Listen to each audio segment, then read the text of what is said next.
बच्चे इतनी मेहनत करते हैं और कभी-कभी मैं उनके साथ कभी अन्याय कर देता हूं तो दुख होता है मुझे।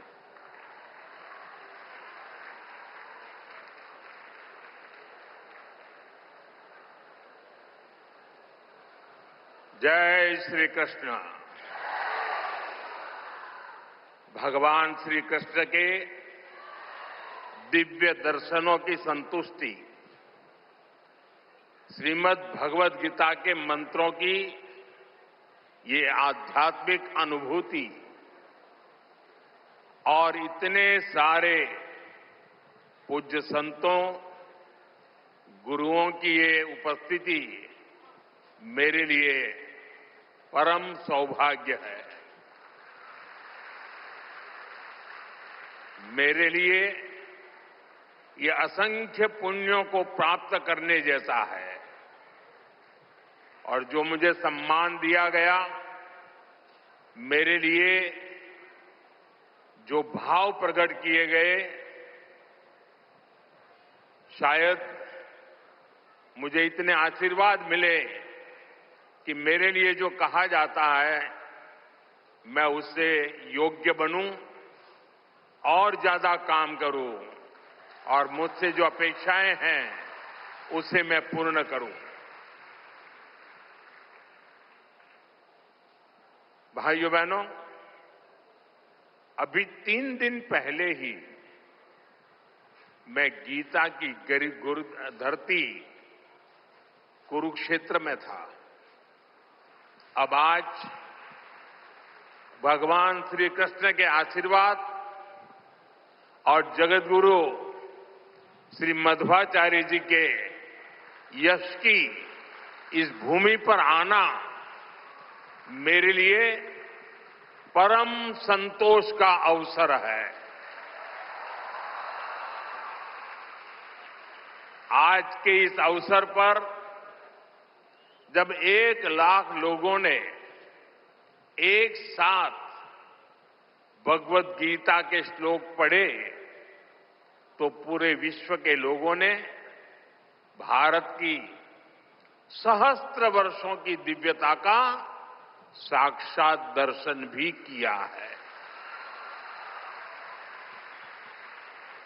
इस कार्यक्रम में हमें आशीर्वाद देने के लिए पधारे हुए श्री श्री सुगुणेन्द्र तीर्थ स्वामी जी, श्री श्री सुशींद्र तीर्थ स्वामी जी, कर्नाटका के गवर्नर थावरचंद गहलोत जी, केंद्रीय मंत्रिमंडल के मेरे सहयोगीगण, राज्य सरकार के मंत्री, सांसद, विधायक, उडुपी के अष्टमठों के सभी अनुयायी, उपस्थित अन्य संतगण, देवी और सज्जनों, कर्नाटका की इस भूमि पर यहां के स्नेहीजनों के बीच आना मेरे लिए सदा ही एक अलग अनुभूति होती है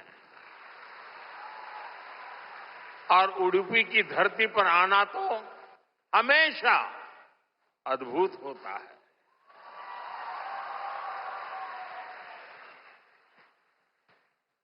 मेरा जन्म गुजरात में हुआ और गुजरात और उडुपी के बीच एक गहरा और विशेष संबंध रहा है। मान्यता है कि यहां स्थापित भगवान श्री कृष्ण के विग्रह की पूजा पहले द्वारका में माता रुक्मिणी करती थी। बाद में जगतगुरु श्री मध्वाचार्य जी ने इस प्रतिमा को यहां प्रस्थापित किया और आप तो जानते हैं, अभी पिछले ही वर्ष मैं समुद्र के भीतर श्री द्वारका जी का दर्शन करने गया था, वहां से भी आशीर्वाद ले आया।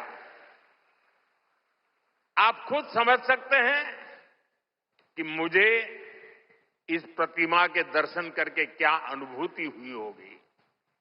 इस दर्शन ने मुझे एक आत्मीय आध्यात्मिक आनंद दिया है। साथियों, उडुपी आना मेरे लिए एक और वजह से विशेष होता है। उडुपी जनसंघ और भारतीय जनता पार्टी के सुशासन की मॉडल की कर्मभूमि रही है। 1968 में उडुपी के लोगों ने जनसंघ के हमारे वीएस आचार्य जी को यहां की नगरपालिका परिषद में विजयी बनाया था और इसके साथ ही उडुपी ने एक नए गवर्नेंस मॉडल की नींव भी रखी थी।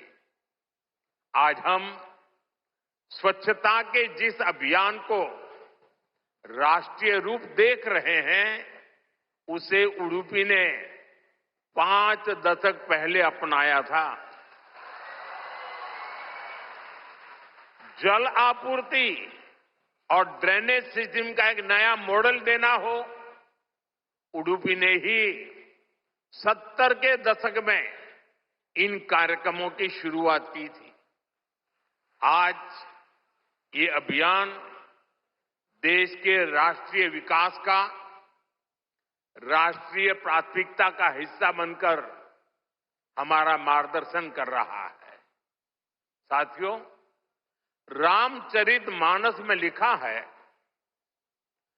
कलिजुग केवल हरिगुण गाहा, गावत नर पावही भवथाहा। अर्थात कलयुग में केवल भगवत नाम और लीला का कीर्तन ही परम साधन है। उसके गायन कीर्तन से भव सागर से मुक्ति हो जाती है। हमारे समाज में मंत्रों का, गीता के श्लोकों का पाठ तो शताब्दियों से हो रहा है, पर जब 1 लाख कंठ एक स्वर में इन श्लोकों का ऐसा उच्चारण करते हैं, जब इतने सारे लोग गीता जैसे पुण्य ग्रंथ का पाठ करते हैं, जब ऐसे दैवीय शब्द एक स्थान पर एक साथ गूंजते हैं, तो एक ऐसी ऊर्जा निकलती है जो हमारे मन को, हमारे मस्तिष्क को एक नया स्पंदन, एक नई शक्ति देती है।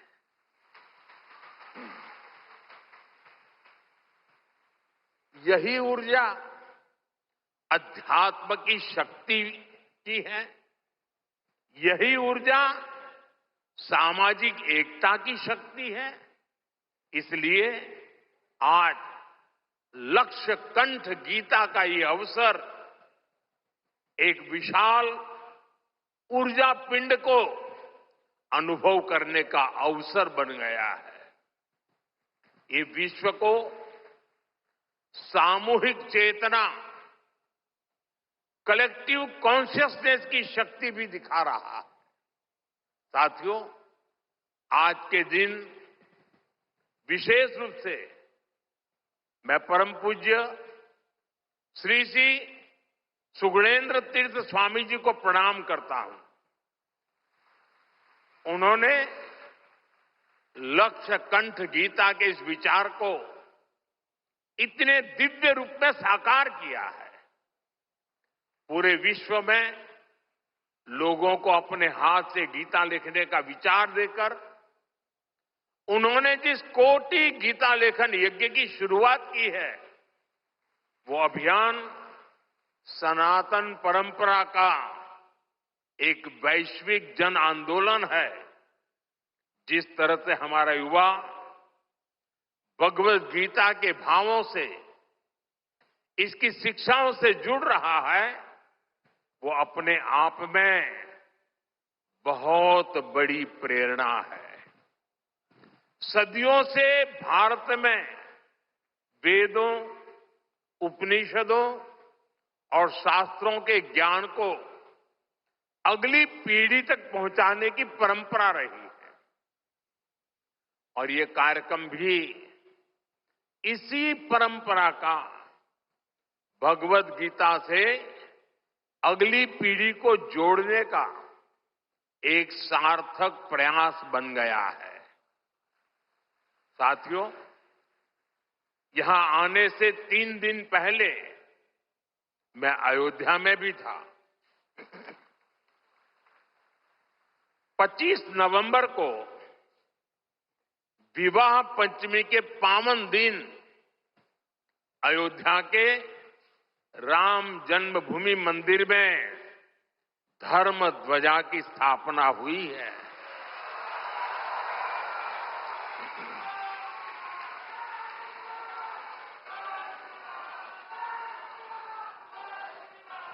अयोध्या से उडुपी तक असंख्य राम भक्त इस दिव्यतम और भव्यतम उत्सव के साक्षी बने हैं।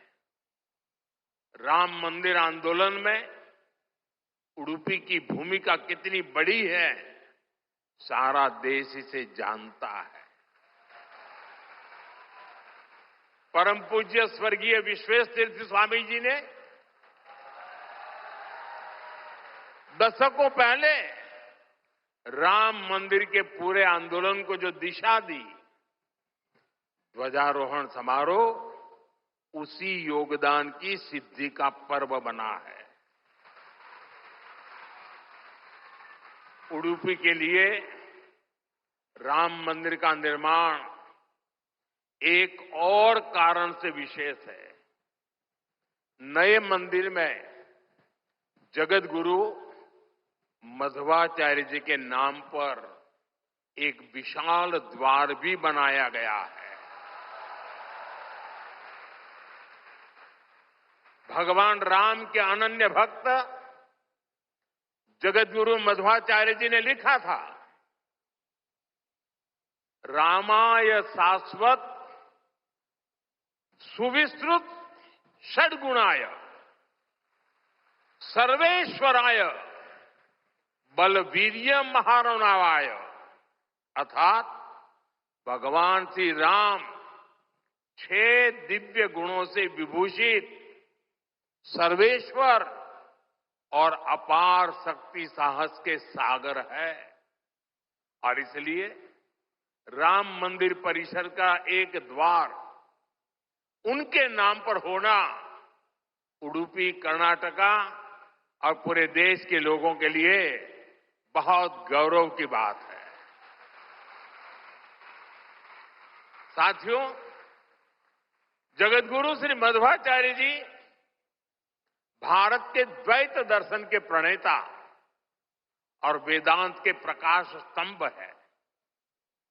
उनके द्वारा बनाई गई उडुपी के अष्टमठों की व्यवस्था संस्थाओं और नव परंपराओं के निर्माण का मूर्त उदाहरण है। यहां भगवान श्री कृष्ण की भक्ति है, वेदांत का ज्ञान है और हजारों लोगों की अन्न सेवा का संकल्प है। एक तरह से ये स्थान ज्ञान, भक्ति और सेवा का संगम तीर्थ है। साथियों, जिस काल में जगतगुरु मध्वाचार्य जी का जन्म हुआ, उस काल में भारत बहुत सी आंतरिक और बाहर की चुनौतियों से जूझ रहा था। उस काल में उन्होंने भक्ति का वो मार्ग दिखाया जिससे समाज का हर वर्ग, हर मान्यता जुड़ सकते थे। और इसी मार्गदर्शन के कारण आज कई शताब्दियों के बाद भी उनके द्वारा स्थापित मठ प्रतिदिन लाखों लोगों की सेवा का कार्य कर रहे हैं। उनकी प्रेरणा के कारण द्वैत परंपरा में ऐसी कई विभूतियां जन्मी हैं जिन्होंने सदा धर्म, सेवा और समाज निर्माण का काम आगे बढ़ाया और जन सेवा की ये शाश्वत परंपरा ही उडुपी की सबसे बड़ी धरोहर है। साथियों, जगत गुरु मध्वाचार्य की परंपरा ने ही हरिदास परंपरा को ऊर्जा दी।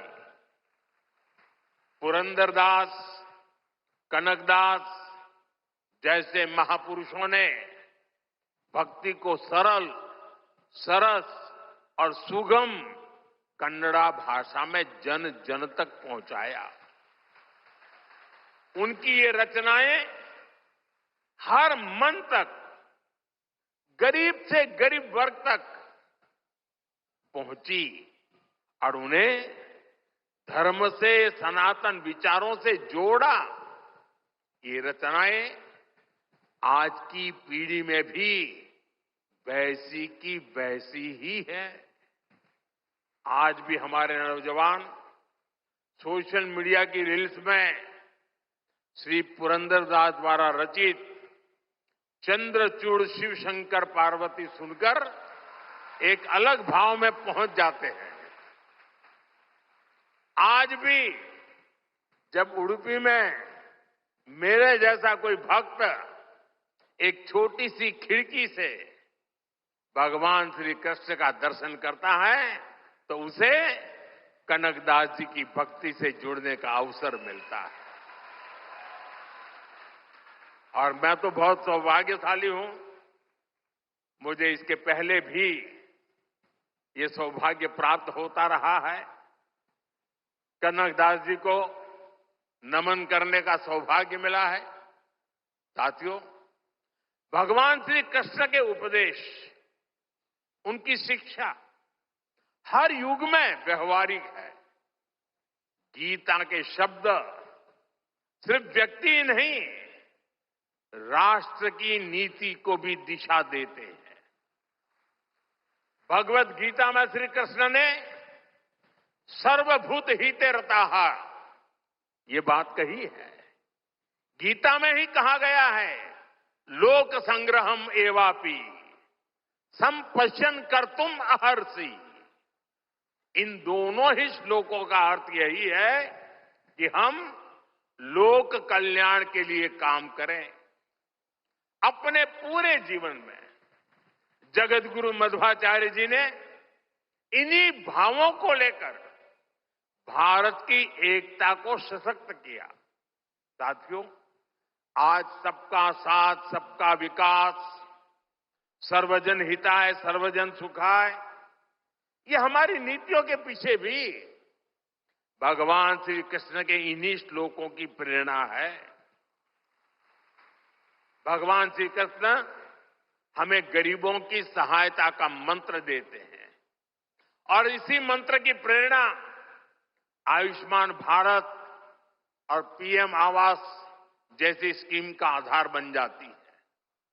भगवान श्री कृष्ण हमें नारी सुरक्षा, नारी सशक्तिकरण का ज्ञान सिखाते हैं और उसी ज्ञान की प्रेरणा से देश नारी शक्ति बंधन अधिनियम का ऐतिहासिक निर्णय करता है।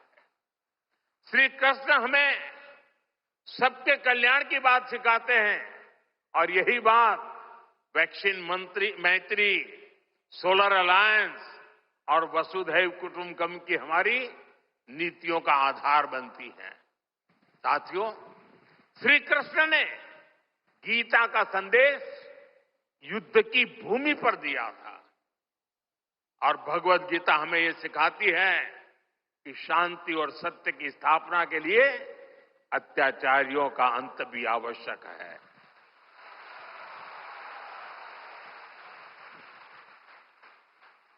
राष्ट्र की सुरक्षा नीति का मूल भाव यही है। हम वसुधैव कुटुंबकम भी कहते हैं और हम धर्मो रक्षति रक्षितः का मंत्र भी दोहराते हैं। हम लाल किले से श्री कृष्ण की करुणा का संदेश भी देते हैं और उसी प्राचीर से मिशन सुदर्शन चक्र की उद्घोषणा भी करते हैं। मिशन सुदर्शन चक्र यानी देश के प्रमुख स्थानों की, देश के औद्योगिक और सार्वजनिक क्षेत्रों की सुरक्षा की ऐसी दीवार बनाना जिसे दुश्मन भेद न पाए, और अगर दुश्मन दुस्साहस दिखाए तो फिर हमारा सुदर्शन चक्र उसे तबाह कर दे। साथियों, ऑपरेशन सिंदूर की कार्रवाई में भी देश ने हमारा ये संकल्प देखा है। पहलगाम के आतंकी हमले में कई देशवासियों ने अपना जीवन गंवाया। इन पीड़ितों में मेरे कर्नाटका के भाई बहन भी थे। लेकिन पहले जब ऐसे आतंकी हमले होते थे तो सरकारें हाथ पर हाथ रखकर बैठ जाती थी। लेकिन ये नया भारत है, ये न किसी के आगे झुकता है,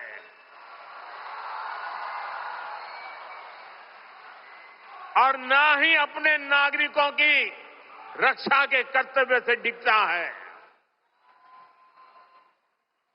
हम शांति की स्थापना भी जानते हैं और शांति की रक्षा करना भी जानते हैं।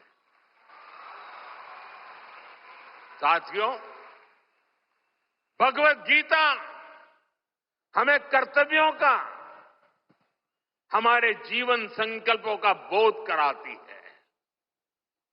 और इसी प्रेरणा से मैं आज आप सभी से कुछ संकल्पों का आग्रह भी करूंगा। ये आग्रह 9 संकल्प की तरह है जो हमारे वर्तमान और भविष्य के लिए बहुत आवश्यक है।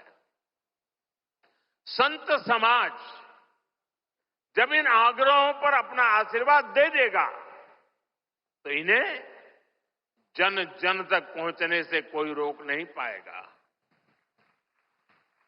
साथियों, हमारा पहला संकल्प होना चाहिए कि हमें जल संरक्षण करना है, पानी बचाना है, नदियों को बचाना है। हमारा दूसरा संकल्प होना चाहिए कि हम पेड़ लगाएंगे। देश भर में एक पेड़ मां के नाम अभियान को गति मिल रही है। इस अभियान के साथ अगर सभी मठों का सामर्थ्य जुड़ जाएगा तो इसका प्रभाव और व्यापक होगा। तीसरा संकल्प कि हम देश के कम से कम एक गरीब का जीवन सुधारने का प्रयास करें। मैं ज्यादा नहीं कह रहा हूं। चौथा संकल्प स्वदेशी का विचार होना चाहिए। एक जिम्मेदार नागरिक के रूप में हम सब स्वदेशी को अपनाएं।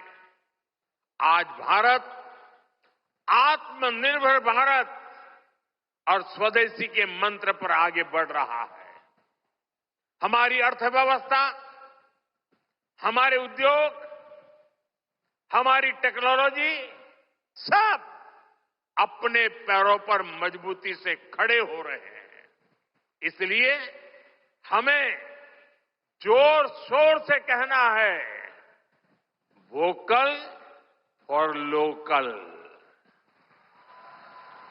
Vocal for vocal, vocal. साथियों, 5वें संकल्प के रूप में हमें नेचुरल फार्मिंग को बढ़ावा देना है। हमारा छठा संकल्प होना चाहिए कि हम हेल्थी लाइफस्टाइल को अपनाएंगे, मिलेट्स अपनाएंगे और खाने में तेल की मात्रा कम करेंगे। हमारा 7वां संकल्प ये हो कि हम योग को अपनाएं, इसे जीवन का हिस्सा बनाएं। 8वां संकल्प मैन्युस्क्रिप्ट्स, पांडुलिपियों के संरक्षण में सहयोग करें। हमारे देश का बहुत सा पुरातन ज्ञान पांडुलिपियों में छिपा हुआ है। इस ज्ञान को संरक्षित करने के लिए केंद्र सरकार ज्ञान भारतम मिशन पर काम कर रही है। आपका सहयोग इस अमूल्य धरोहर को बचाने में मदद करेगा। साथियों, आप नौवां संकल्प लें कि हम कम से कम देश के 25 ऐसे स्थानों का दर्शन करेंगे जो हमारी विरासत से जुड़े हैं। जैसे मैं आपको कुछ सुझाव देता हूं, 3-4 दिन पहले कुरुक्षेत्र में महाभारत अनुभव केंद्र की शुरुआत हुई है। मेरा आग्रह है कि आप इस केंद्र में जाकर भगवान श्री कृष्ण का जीवन दर्शन देखें। गुजरात में हर साल भगवान श्री कृष्ण और मां रुक्मणी के विवाह को समर्पित माधोपुर मेला भी लगता है। देश के कोने कोने से और खास करके नॉर्थ ईस्ट से बहुत से लोग इस मेले में खास तौर पर पहुंचते हैं। आप भी अगले साल इसमें जाने का प्रयास जरूर करिएगा। साथियों, भगवान श्री कृष्ण का पूरा जीवन, गीता का हर अध्याय कर्म, कर्तव्य और कल्याण का संदेश देता है। हम भारतीयों के लिए 2047 का काल सिर्फ अमृत काल ही नहीं, विकसित भारत के निर्माण का एक कर्तव्य काल भी है। देश के हर नागरिक की, हर भारतवासी की अपनी एक जिम्मेदारी है। हर व्यक्ति का, हर संस्थान का अपना एक कर्तव्य है और इन कर्तव्यों की पूर्णता में कर्नाटका के परिश्रमी लोगों की भूमिका बहुत बड़ी है।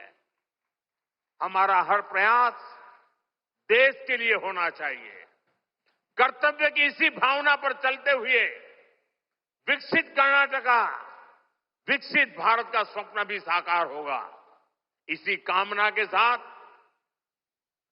उडुपी की धरती से निकली ऊर्जा विकसित भारत के इस संकल्प में हमारा मार्गदर्शन करती रहे। एक बार फिर इस पवित्र आयोजन से जुड़े हर सहभागी को मेरी ढेर सारी शुभकामनाएं और सबको जय श्री कृष्ण, जय श्री कृष्ण, जय श्री कृष्ण।